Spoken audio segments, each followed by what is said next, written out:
마가복음 22번째 제목은 편견이란 제목으로 말씀을 나누고자 합니다. 지난주 제목은 달리다굼이었습니다. 달리다굼에 대한 이야기 여러분들도 기억하시겠지만 유혹과 시험 가운데서 여러분들이 일어나서 주님께 달려가라는 의미의 내용이었습니다. 그러면 오늘 말씀은 좀 연결되는 것 같습니다. 그렇게 시험과 편견 가운데 일어나서 달려갈 수 있는 가장 첫 번째 모습이 우리에게 있어서 우리가 가지고 있는 바라보는 눈, 시선, 그리고 그 시선이 어떻게 더럽혀지지 않은 순수한 시선으로 바라보냐라는 이야기를 하는 것 같습니다. 그래서 오늘 제목은 편견, 우리가 어떻게 무언가를 판단하고 바라보냐라는 것을 좀 나누고자 합니다. 제가 신대원 다닐 때 갈래비하고 동준이 들으면 안 되는데 기숙사에서 날마다 게임만 했어요. 나 참 오늘도 게임 때문에 꾸중 듣고 왔을 텐데 또 게임하라는 소리처럼 들려서 이상한데 게임만 자주 했어요. 물론 수업은 다 그리고 지금 이 자리에 없죠. 수업을 참석 안 하면 할 건 다 합니다. 그런데 남는 시간, 남들은 그 리포트를 7시간 들여서 리포트를 한다면 저는 1시간 만에 끝냅니다. 더 빨리는 30분 만에 끝내고 그 남는 시간은 게임을 했습니다. 한참 즐기던 게임들을 너무 즐기면서 하는데 기숙사에 4명이 같이 사는데 그 중에 한 명은 정말 저하고 게임 열심히 하는 학부 때부터 친한 동생, 참 안타깝지만 지금 예수 안 믿고 군목을 하고 나서 예수 안 믿고 독일에 가서 외교학, 정치 외교학을 박사 코스를 밟고 있는 친구인데 이 친구가 있었고 게임의 말로는 그래요. 저의 모습도 아주. 그리고 한 명은 정말 열심히 공부하는 친구. 그리고 한 명은 정말 열심히 기도하고 또 순수한 친구였습니다. 4명이 한 방을 쓰고 있었는데 저 늘 보면 새벽기도 갑니다. 새벽기도 갔다 오면 저는 그때부터 게임을 열고 새벽기도 가기 전에 게임하고 갔다 와서 게임하고 체력이 너무 좋은 거죠. 그래서 수업 들어갈 때까지 게임을 합니다. 아침밥 안 먹고 똑같아요 누구하고. 그래서 제가 더 화가 나요. 그걸 쳐다볼 때마다.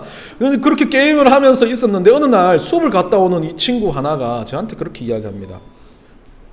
게임을 왜 그렇게 열심히 해? 그렇게 이야기해서 재밌어서 라고 그렇게 이야기했어요. 열심히 공부하는 친구가. 그러면서 저한테 그러더라고요. 그래가지고 성적 제대로 나오겠냐? 그래가지고 성도들한테 부끄럽지 않겠냐? 딱 그렇게 말을 하더라고요. 속에서 소위 말하는 분노가 치밀어오더라고요. 지가 내 게임하는데 못해준 것도 없는데 아이템 하나 사준 것도 없는데 뭔 소리를 가지고 나보고 그렇게 말할 자격이 있어. 너보다 성적 더 잘 나오면 어쩔 건데 이 마음이 확 드는 겁니다. 그래서 그날부터 열심히 공부했냐? 아닙니다. 또 게임을 했습니다. 열심히 게임을 하다 보니까 물론 그 친구는 그래도 내 마음의 위안을 삼는 건 장학생은 안 됐습니다. 그래서 장학생도 안 됐는데 니나 나나 똑같아 라고 생각하면서 저는 평균을 유지하면서, 왜냐하면 평균 이하면 떨어뜨리니까 평균만 유지하면서 공부를 했습니다. 여러분들이 보시기에는 쉽지 않겠지만 얼마나 똑똑한 겁니까? 공부를 제대로 안 하고 평균을 유지했다는 건 정말 대단한. 성경 처음부터 끝까지 66권을 다 가지고 성경시험 60점 이상을 통과해야 되는데 그 친구는 밤새 24시간을 공부하고 열심히 공부해가지고 통과 첫 번째 하고요. 저는 열심히 공부 안 하고 2번째 만에 통과했어요. 근데 그거 못해가지고 못하시는 목사님도 많았어요. 제 자랑이 아닙니다. 똑똑하다는 자랑이 아니라 그때 제가 어떤 편견을 가지고 있었냐면, 목회를 하는 데 있어서 목회의 목적은 아니었지만 내가 목사가 되는데 네가 했던 것만큼이나 공부도 중요한데 내가 했던 이것도 정말 중요해 라는 생각을 보여주겠다는 마음이 많이 들었었습니다. 그래서 제가 게임 했던 거 가지고 중고등부에 가서 아이템 주면서 전도를 했는데 전도가 안 되더라고요. 그만큼 재미있게 생활을 했기보다는 뭔가 뒤틀려 있었습니다. 신대원에 다니면서 내가 너보다 못해? 내가 너보다 뭐 모자라는 게 있어 라는 생각이 빠져 있었습니다. 그러다 보니까 시간이 지났고 만나지 못하고 서로 떨어져 있었습니다. 또 기도하는 그 친구, 뜨거운 그 친구는 늘 언제나 와서 그렇게 말합니다. 제가 제일 싫어하는 말, 주님 앞에 기도하면 다 해결된다. 정말 은혜파였거든요. 그런데 싫어하는 말 중에 하나였어요. 게임을 열심히 노력을 해야 아이템이 나오는데 그 친구는 게임 안 하고 기도해도 아이템이 떨어지는 것처럼 이야기하니까 너무 마음에 좀 이상하다라는 생각을 했었습니다. 두 다른 부류의 친구, 지식적인 것, 영적인 것을 추구하는 이 친구들 때문에 제가 신대원 다니면서 저는 세상 것을 더 좋아하는 모습을 더 보이려고 노력했던 것 같습니다. 왜? 그거 아니라도 난 다 하는 거 보여줄게 라는 잘못된 저의 어떤 편견 때문에 그랬던 것 같습니다. 시간이 지나고 나이가 들어서 일찍 그 사랑의 교회에서 또 한 친구는 둘 다 사랑의 교회에 들어왔다가 나갔고, 사랑의 교회에서도 또 만나게 됐고, 한 친구는 거기서 나가면서 목회 일찍 30대 초반에 목사 안수 받으면서 개척을 했습니다. 그러다가 개척한 교회가 청년들 위주였는데 와해가 돼버렸습니다. 그때까지 제 마음속에 그렇지 봐라 라는 마음이 들었습니다. 너무 지독한 목사였어요. 제가 그 비교의식이 어디서 나왔는지 모르겠지만 그 한 번 당했다는 그것 때문에 내 마음속에 꽁꽁이 그걸 갖고 있었다는 겁니다. 그러고 난 다음에 저도 이제 여러 가지 힘든 일들을 겪고 난 다음에 그 친구 소식을 들었는데 참 안 됐다, 기도해줘야 되겠다는 생각이 들었던 그 순간 제 마음에 들어오는 마음의 하나가 그 친구에 대해서 이해할 수 있게 됐던 겁니다. 얼마나 힘들었을까. 저도 어떤 당연한 목회 상황이 아닌 힘든 목회 상황에 소위 말하는 일반적인 담임 목사님 같지 않은 분, 좀 아까 D가 다른 분과 하다 보니까 이 세상적이면 무조건 나는 세상적이다고 솔직하게 말하면 되는데 세상적인 거 싹 숨겨두고 겉으로는 깨끗한 척하는 그 모습을 보다 보니까 뒤틀려 있었는데 이 친구의 모습을 보니까 진짜 진실하다는 생각이 들었습니다. 그러다가 참 새벽 기도 나가서 한 번도 기도하지 않았던 그 친구를 위해서 참 많이 기도했다는 마음이 들었을 때 그 친구를 아는 사람들의 소식을 통해서 소식이 어느 날 들어오더라고요. 장가도 안 갔고 머리도 뻗어지고 저보다 키도 작고 그런데 참 똑똑한 친구 너무 아깝다라는 생각에 기도를 했는데 어느 날 어떤 분이 저한테 말해주는 게 큰 회사에 기독교 회장이 만든 회사의 사장이 됐다는 거예요. CEO가 됐다는 거예요. 그 말을 들은 순간 한편에서 하면서 한편에서 야, 내 기도가 응답이 됐구나 라는 생각이 들었다는 겁니다. 저의 첫 번째 편견은 그때였습니다. 제 편견이 깨지는 순간은 그게 어떤 당연하다는 이야기가 아니라 그 사람이 진짜 나하고 똑같은 사람인데 나한테 말했던 그 말이 진짜 진실이었구나. 나한테 공부 좀 하라고 했던 그 말을 내가 뒤틀려서 들었기 때문에 내가 뒤틀려 있는 거지 그 친구가 뒤틀려 있던 건 아니었다는 것을 깨달았던 겁니다. 물론 기도 열심히 하는 그 친구도 지금 분당에 있는 큰 교회의 부목사입니다. 열심히들 사는 모습을 보면서 지금 와서 제가 느끼는 건 참 많이 그런 부분에서 해결을 했습니다. 저도 많이 뒤틀려 있던 사람이구나. 신학생들에 대해서, 어떤 환경에 대해서, 어떤 상황에 대해서 왜 쟤는 저런데 왜 나는 안 돼? 아니, 내가 아니란 거 보여줄게 하는 아주 처절하게 우리 예수님 보시기에 너무 더러운 아집과 고집으로 신학생 시절을 보낸 거 아닌가라는 생각을 해봅니다. 그럼 모든 것이 깨지는 나의 삶의 바탕이 어쩌면 미국에서의 부목사 시절이었고 또 한국에서의 부목사 시절에서 참 그런 게 많이 유순해지고 깨졌지만 아직도 그런 마음은 듭니다. 이제 내가 아니라 내가 가르치는 애들 보면 얘들이 좀 떨어지는 거 보면 분노가 나와서 참지를 못하겠어요. 얘들이 남들하고 비교당해서 뭐 아니라고 말했던 걸 들었을 때 너무 가슴이 아픈 거예요. 이제는 조금 다른 편견이 들어왔는지 모르겠지만 여하튼 편견이란 건 사람을 좀 묻기 시작하는데 판단을 제대로 못하게 만들어버립니다. 어떤 것에 대해서 시선을 곧게 보지 않습니다. 닫아버립니다. 한편으로는 그것을 보지 않으려고 노력하는 겁니다. 예전에 여러분들 2013년에 개봉된 영화 중에 다이버전트라는 영화가 있습니다. 여러분들 한번 보시면 괜찮아요. SF 영화인데, 미국 영화인데 이 다이버전트라는 영화가 어떤 전쟁이 끝나고 난 다음에 세상은 한 사회가 돼버렸습니다. 그러니까 그 인종도 없고 뭐가 없이 싹 다 모두 다 전쟁 끝난 사람들이 모여서 이 공동체를 이루었는데 그 공동체 안에서 어떤 부류가 생기냐면 뭐 능력에 따라서 어떤 분파가 생겨버립니다. 뭐 초능력을 쓰는 분파, 뭐 화살을 잘 쏘는 분파, 이 분파가 생기는데 이 분파에 못 들어가는 존재를 다이버전트라고 이야기합니다. 그러면서 이 다이버전트는 아무것도 못하는 능력 없는 인간이라고 해서 그 사람들을 죽여버리는 게 그들의 하나의 어떤 공동체의 간섭이었습니다. 근데 그 중에 한 명이 뭐 일어나가지고 달번전트가 능력 없음이 아니라 더 능력 있고 모든 것을 받아들일 수 있는 사람이라는 걸 이제 증명하는 이야기인데, 그 이야기를 보면서 인간들의 편견에 대한 것을 보게 됩니다. 단순하게 눈에 보이는 것 하나가 없다는 것으로 인해서 사람을 무시하고 그 사람은 우리 안에 들어올 수 없다라고 만들어내는 것, 그게 인간들의 모습이었다는 겁니다. 오늘 본문에 똑같은 이야기를 하고 있습니다. 편견에 치우친 사람들. 그 편견에 치우친 사람들은 다름도 아니라 예수 그리스도의 어린 시절을 본 사람이었습니다. 그 나사렛 동네의 사람들은 예수님을 보면서 편견을 가지고 시작합니다. 편견이란 무엇입니까? 한 방향만 바라보고 한 방향만 생각하는 사람들입니다. 그러다 보니까 이 편견을 가진 사람은 단순한 하나의 사고에만 집착합니다. 하나의 사고에 집착하다 보니까 이 사람들은 변화를 싫어합니다. 달라지는 것 싫어합니다. 달라진 환경을 싫어합니다. 달라지게 만드는 사람, 내 사고를 무너뜨리는 사람을 보면서 이 사람은 적대시하기 시작합니다. 그게 저의 모습이었습니다. 신대원 시절 내가 가지고 있는 사고는 그냥 이렇게 살아도 돼 라고 생각하는데, 네가 나를 지적해? 네가 나를 반박해? 그럼 내가 보여줄게 라고 시작하는 그 잘못된 마음은 편견의 시작이라는 겁니다. 편견은 그래서 변화 자체를 두려워합니다. 그래서 변화 자체를 거부합니다. 사람들은 그래서 편견 있는 사람을 보면서 앞뒤가 꽉 막혔다, 들으려고 하지 않는다라고 생각합니다. 근데 더 무서운 건 편견이 없는 것처럼 나는 다 들어줘라고 생각하면서 그 사람은 그 사람이 들은 걸 하나도 의미 있게 듣지 않고 버리는 사람도 있습니다. 그 사람도 똑같은 편견을 가진 사람들입니다. 편견이 내 마음에 가득 차기 시작하면 어떤 게 생겨나냐면, 네가 나를 가르쳐? 내가 너보다 낫다.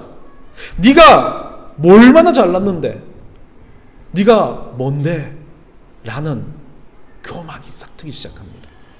여러분, 어쩌면 다르다는 것을 인정하는 건 힘듭니다. 그런데 다르다는 걸 인정할 때 내가 너보다라는 생각이 갖춰진다면 그건 편견이 됩니다. 나와 다른 것에 관심을 두지 않고 배우려고도 하지 않고 그것에 대해서 들으려고도 하지 않고 때론 듣는다 할지라도 그것을 그냥 흘려버릴 수 있는 그 편견. 그 편견이 오늘 본문에 이 예수 그리스도를 바라보는 그 동네 사람들의 모습입니다. 익숙한 자신들의 과거에 보았던 예수 그리스도, 그는 평범한 사람, 목수의 아들, 아무것도 아니야 라는 생각을 하면서 그들은 바라보기 시작합니다. 진실의 눈을 뜨기 전에 편견으로 바라보기 때문에 진실은 볼 수 없는 눈이 되어버리는 정말 눈이 먼 사람이 되는 겁니다. 어린 시절 예수 그리스도를 봐왔던 그들은 어떤 편견이 있었겠습니까? 예수 그리스도는 그때만 능력이 없었습니다. 아주 평범한 사람이었습니다. 그런데 예수 그리스도가 오늘 어땠습니까? 오늘 본문을 보시면요, 예수 그리스도가 2절에 가보시면요, 안식일이 되어 회당에서 가르치시니 많은 사람들이 듣고 놀라 이르되 이 사람이 어디서 이런 것을 얻었느냐? 이 사람이 받은 지혜와 그 손으로 이런 권능이 어찌 됨이냐라고 이야기를 합니다.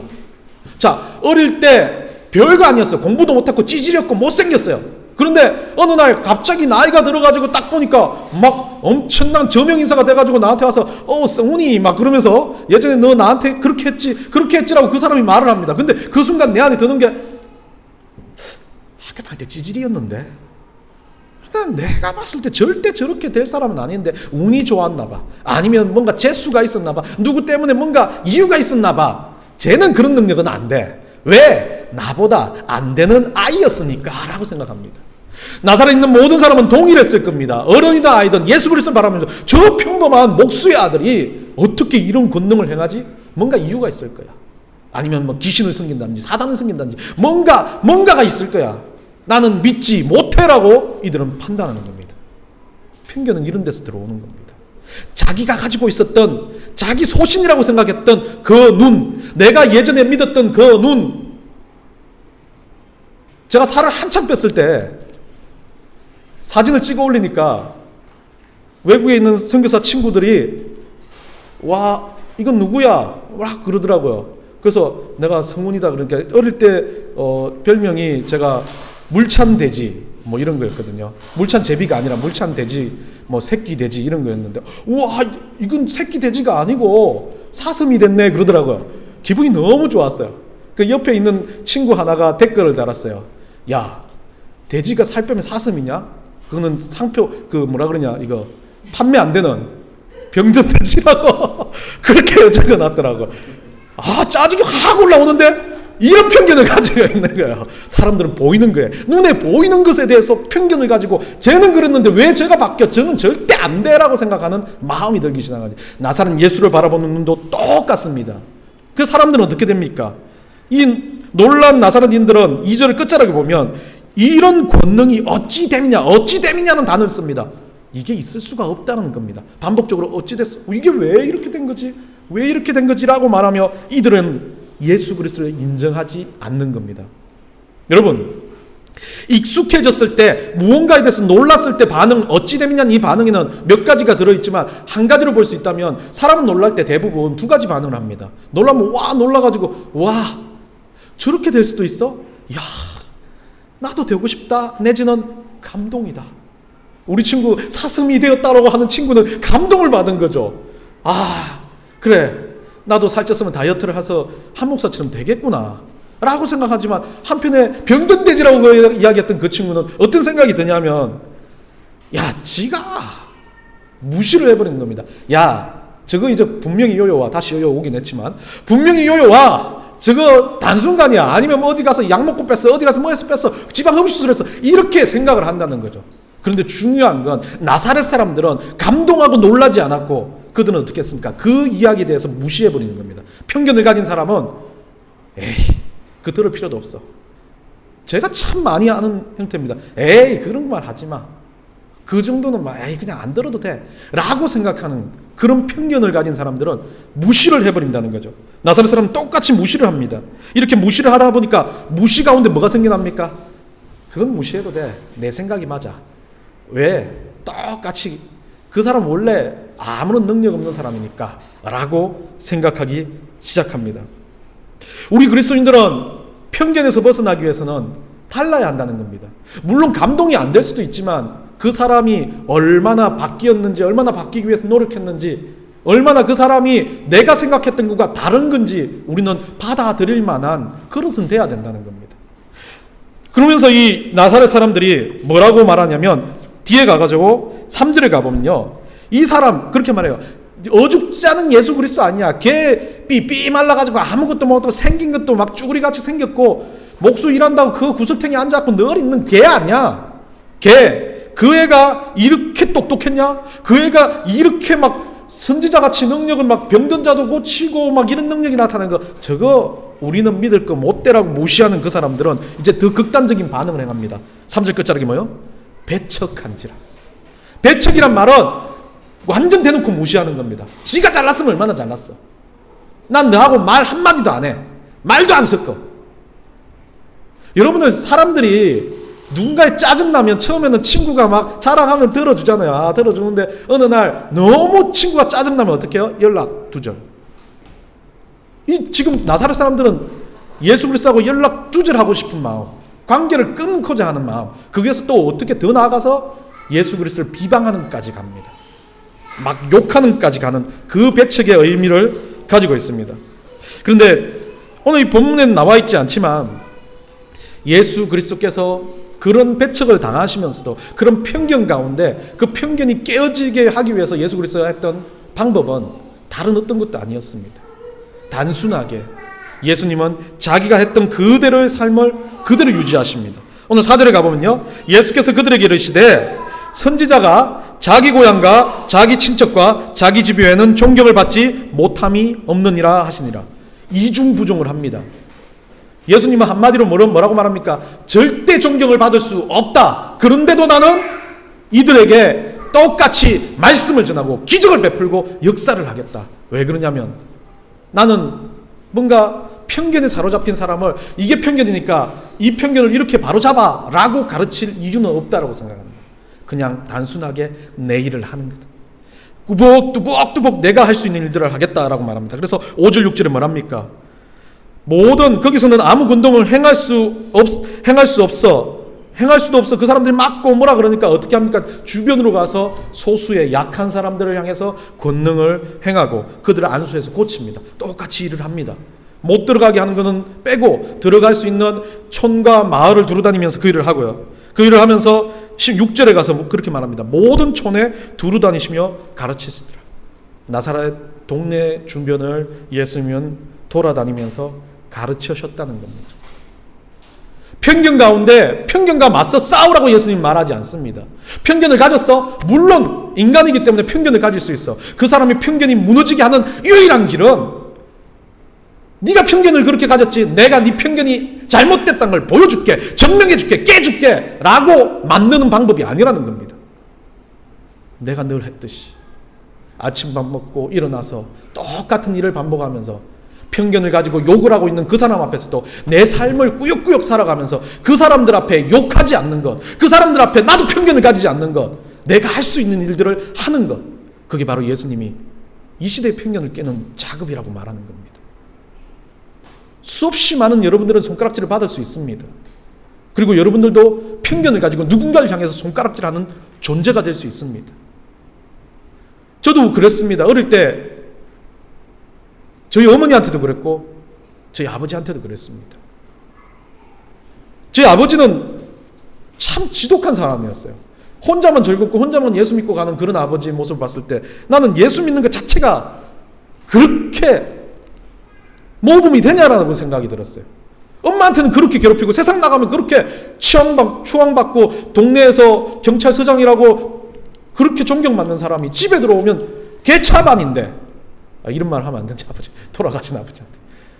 왜 이 사람이 예수 믿었다고 모든 상황이 바뀌어서 하나님은 이 아버지를 몇 년 만에 그렇게 은혜로운 사람을 바꾸냐고 너무 부당하다는 생각이 들었습니다.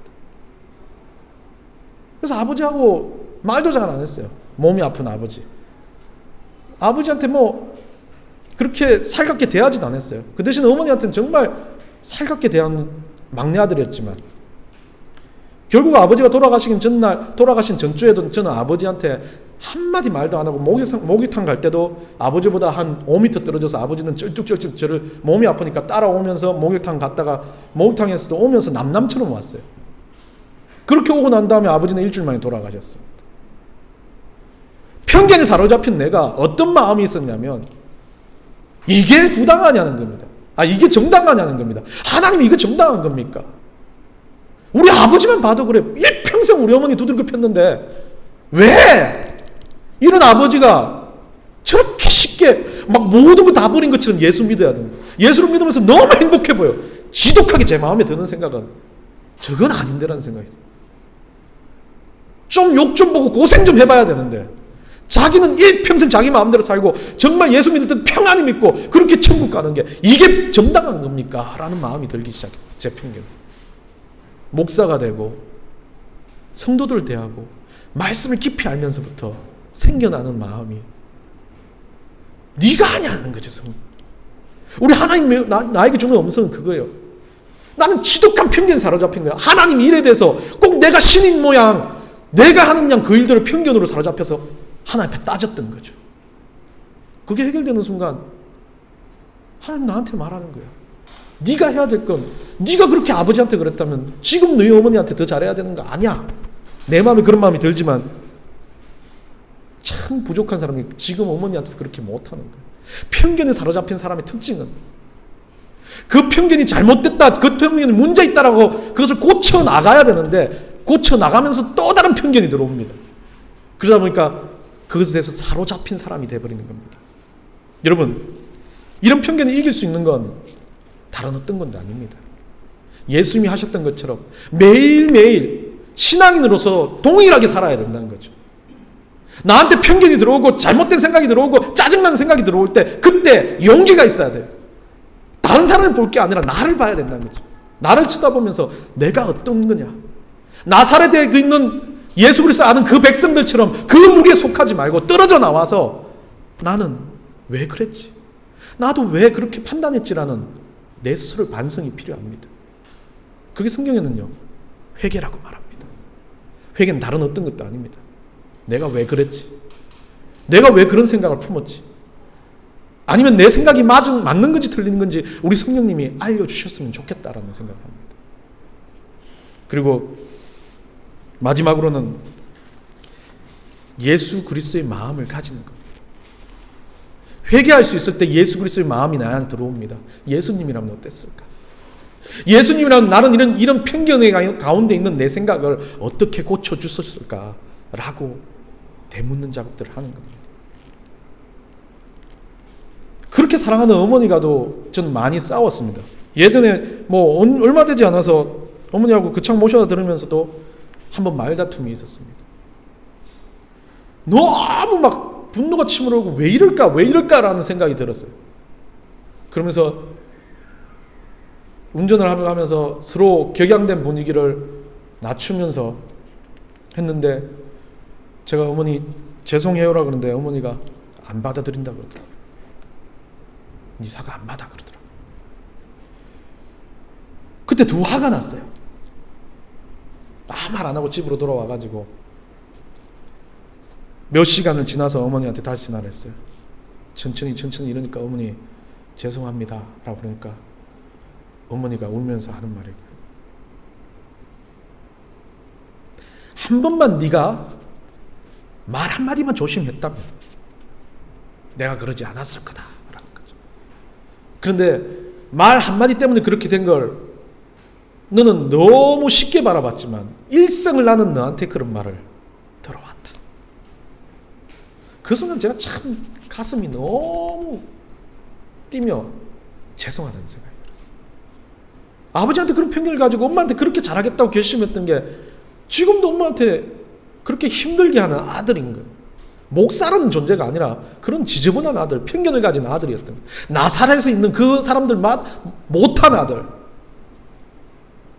짊어지고 갈 것도 아니고 우리 어머니 이 세상 살 날 얼마 남지 않았다고 그렇게 울며 기도할 때는 언제고 이제 와서 말 한마디 때문에 힘들어하는 엄마 앞에서 끝까지 말 한마디 안 하고 돌아왔던 아들. 그게 제 모습인 거죠. 편견은 그런 겁니다. 여러분 가운데 그 편견을 고치기 위해서 수없이 반복하고 수없이 노력해서 왜 이 편견이 부서지지 않을까? 아니요. 죽을 때까지 안 없어질 수 있습니다. 그런데 나사렛에 있는 최소한 이 백성들처럼 그러진 말아야 돼요. 예수 그리스도를 향해서 가지고 있는 우리 믿음까지 팔아먹으면서 편견에 사로잡힌 사람은 되지 말아야 된다는 겁니다. 여러분 그 예수님의 마음을 품으십시오.